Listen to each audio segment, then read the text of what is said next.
பெண்டாட்டி மனங்குளிர பேசும் மாடுன்ட்டான்.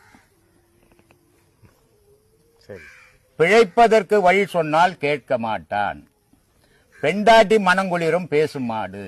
உழைப்பதற்கே ஜென்மம் எடுத்தான்.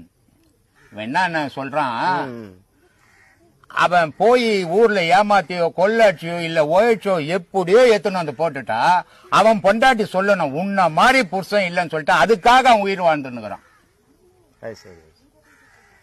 அதனால இவன் மனுஷன் இல்லடா மாடுறா அவன்றான். அதனால சொல்றான் பிழைப்பதற்கு எவ்வளவோ நல்ல வழிகளை நான் சொல்லி தரேன், கேட்க மாட்டேன்றான் அவன். அப்போ இவன் மனுஷன் இல்ல. மனுஷனா இருந்தா ஒரு முறை 2 முறை 4 முறை சொல்லும் போது கேட்டுருவான். மாடு எப்பவுமே கேட்காது. அதனால சொல்றான் பிழைப்பதற்கு வழி சொன்னால் கேட்க மாட்டான். பெண்டாட்டி மனங்குளிர பேசும் மாடு. உழைப்பதற்கே ஜென்மம் எடுத்தான், அல்லால் அவனுக்கு உண்மை ஒன்றும் இல்லை. சொல்லிட்டு சொல்றான் இப்படிப்பட்டவன் ஆசிரமத்தை சேர்த்தால் தேட்டை தேட்டை. இவனை மாதிரி ஆள் ஆசிரமத்தை சேர்த்தா ஆசிரமம் கெட்டு போயிடும் அப்படின்னு அப்பவே சொல்லி வச்சிட்டான். இன்னைக்கு நிறைய ஆசிரமங்கள் அப்படிதான் ஆகின்னு இருக்குது, கெட்டு போய். அதனால உண்மையான தெய்வ வழிபாட்டுல போறவனுக்கு பிரச்சனையே இல்லை. ஆனா அந்த போலி வேஷம் போட்டு தெய்வ வழிபாட்டுல போற மாதிரி நடிக்கிறவன் எங்க போனாலும் கெடுவான், கெட்டுடுவான். அவன் கெடுக்கிறது மட்டும் இல்ல அவனும் கெடுவான். அதனால அப்படிப்பட்ட செயல்பாடுகள்ல போகக்கூடாது.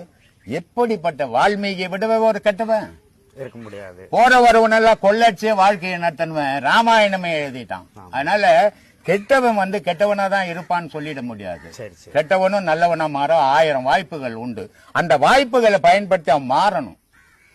அப்படி மாறிட்டான்னா அவன் மனுஷன் ஆயிடுவான். அதுக்கு முன்ன மிருகம் மாதிரி வாழ்ந்திருப்பான் அவன். ஆனா மாறும்போது மனுஷனா மாறிடுவான். அப்ப அந்த அவனுக்கு மற்றவனை விட பேர் அவனுக்கு சிறந்த பேரா கிடைக்கும். ஏன்னா ஒரு நல்லவன் எப்பவுமே நல்லவனாகிறது ஒன்னும் பெரிய அதிசயம் கிடையாது. ஒரு கெட்டவன் நல்லவன் ஆவது பெரிய சிறப்பு அது. கண்டிப்பா. அதனால அந்த கெட்டவன் நல்லவன் ஆவறதுக்கு வாய்ப்புகள் கிடைக்கும் போது அவன் தேடி அதை பயன்படுத்திக்கினான்னா அவனுக்கு தெய்வ கடாட்சம் கிடைக்கும். அவன் எப்பவுமே நான் கெட்டவனாவே இருந்து சாவேன் அப்படின்னு சொன்னா அந்த விதியை நம்மளால மாற்ற முடியாது. அதனால வாழ்க்கைன்றத நான் பல பேருக்கு நன்மையை செய்யணும். இந்த மனிதன் இருக்கிறான்னு சிறுத்தை இருக்குது. சிறுத்தை ஒரு பொருளை அடிச்சுதுன்னா அது சாப்பிட்டு விட்டுட்டு போகாது. அது சாப்பிட்ட மிச்சத்தை மரத்து மேல வச்சிடும். அது மிருக இனம். மனித இனம் எப்படின்னா நீ சாப்பிடுறன்னா அந்நேரத்துக்கு ஒருத்த வந்தா நீ சாப்பிடுறதுல பாதி கொடுக்கணும் அவனுக்கு. அதுதான் மனித இனம். அப்ப மனித இனத்தினுடைய செயல்பாடுகள் குணங்கள் என்னன்னா கொடுத்தே பழகணும், வாங்கி பழகக்கூடாது. கொடுத்தே பழகினா உன்னை தெய்வம் பார்த்துக்கினே இருக்குது. உன்னுடைய கொடுத்த பலன் நீ கண்டிப்பா இறுதிக்குள்ள அனுபவிச்சே தீர்வு.